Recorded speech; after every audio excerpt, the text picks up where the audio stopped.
Just what stuck out to you from that game, particularly on the defensive side of things? We skated well. I think that was the foundation of our ability to defend. We skated well and we stayed fairly close together. On the right side, second row.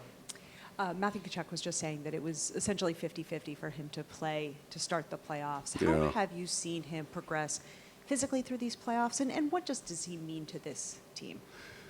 Well, it was. He played about 12 minutes the first night and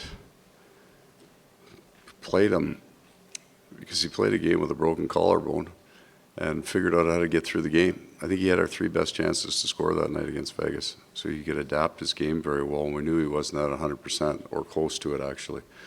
And then I think the last three games he's played have been the best of the playoffs by far. So he's back. He got to a block that he was probably in the Toronto series, late Toronto, early Carolina, that he had come to full health, but there's still the mental part about what you can, how far do you want to stress that, taking hits, giving hits, and things like that. And then as this series, he's back to full health. And when that happens, you've seen that line then become a very good line on both sides of the puck. They were producing great numbers at the start, but loose isn't the right word, but they weren't able to defend as well as they can now. Back left. Paul, you knew going to training camp you'd be defending a championship. What have you learned, or what's been different than what you expected about what it'd be like to try to defend it and what you maybe expected first day of training camp? I don't think the playoffs are any different, right? I think everybody's really excited. It was a challenge this year trying to understand.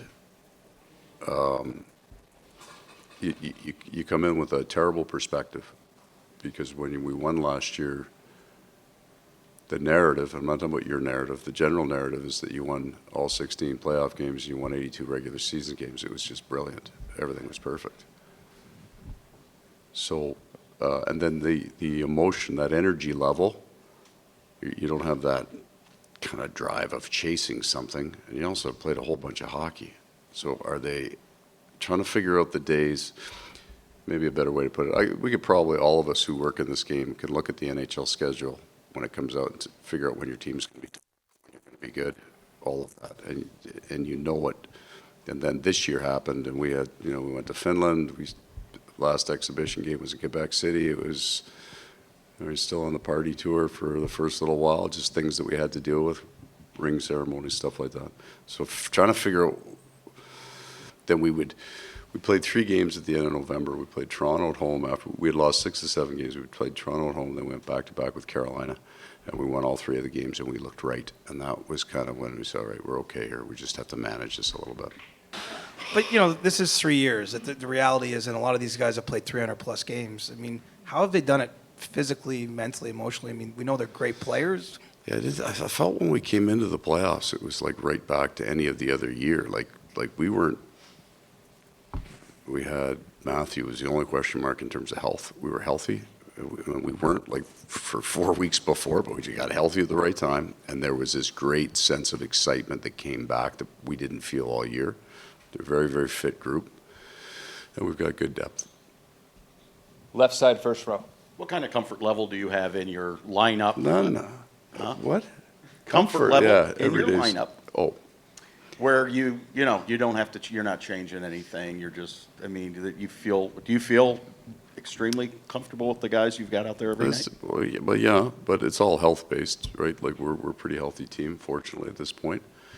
And we've got good players. And having been, like, there's a real advantage at times for your injuries that happen during the year because it forces you to play people. So there wouldn't be a substitution that we would make now that would be a change for our group where how's this going to impact it? If Boquist were to come in and play on any one of the lines, he's already done it, right? So they've through injuries and travel and all the things, and you get into stretches where the chemistry's off, so you fool around with the lines. The fact that these guys have been together, the core of them, for 3 years, there isn't an adjustment that we would make in our lineup that would change the room. We'll take a few more for Coach, left side, second row. How would you describe the emotions going into Game 4 last year, your first chance to close it out? And I think you guys had a plane full of family and friends.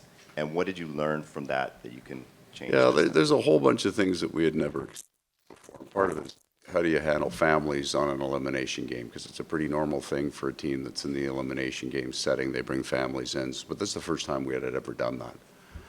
So there's a whole bunch of stuff that you have to go through the first time, and then there's all these superstitions. You don't want to talk about it. Do you want to talk about it? Well, there's things you have to talk about, and then you're putting the cart before the horse. Like all of that stuff kind of got dealt with that last year, and we went through it for the first time. And now, just getting ready for the hockey game. It's a different set of emotions for us. Left side, second row. Paul, in the times when you've not been able to close out an opponent in a series, Carolina, Toronto, and then obviously the Oilers last year, are there any common themes that you've seen in those games? I don't think so. I think if you don't have the ability, you're not here. So we figured out a way to end the series. They're good teams. Like, I think what it is, well, we finished 13th. Edmonton finished 11th. So there's an idea then that, hey, you don't have to finish first, right, to get here. Okay, but that's not I think the most important idea is there's 16 good teams, right? So you've played well and you've put yourself in a position to eliminate the other team. Well, it's not guaranteed because the other team's pretty darn good. So there's nothing learned where you'd say, okay, now we've figured it out. Because if you figure that out, you'd win next year, you'd win 16 straight, right? It doesn't work like that. Left side, first row.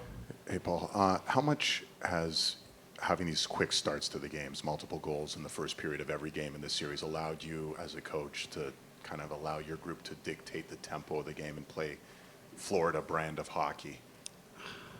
I think it's been the great challenge, actually, because we've had leads in games and we've had them evaporate. I mean, they are built to attack.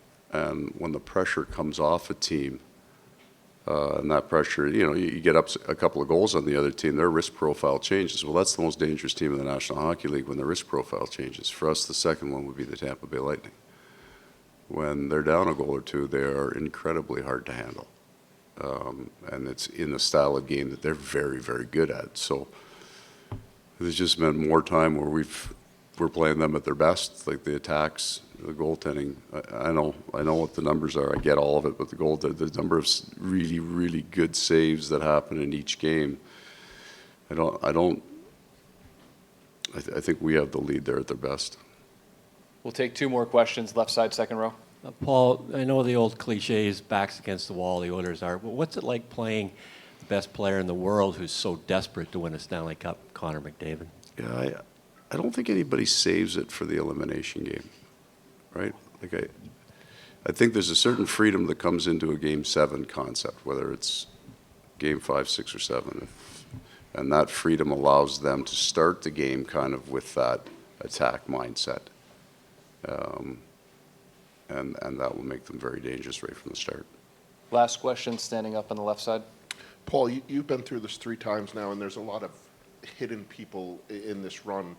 And one of them is always the third-string goalie who kind of takes a beating the whole playoffs, gets guys ready. And for a year and a half now, it's been Evan Cormier. I'm wondering if you could talk a little bit about the importance of those guys, and particularly Evan. Well, the answer to that is in the room at the end of the game. So it happens to be the VTech gets the game puck. Last year, Jona Gadjevich didn't play a game for us. He got a game puck. So they are all an incredible part of it, right? They're in their playing cards. There's no stratification in our room based on how many playoff games that you've played. These guys, it's just them all the time.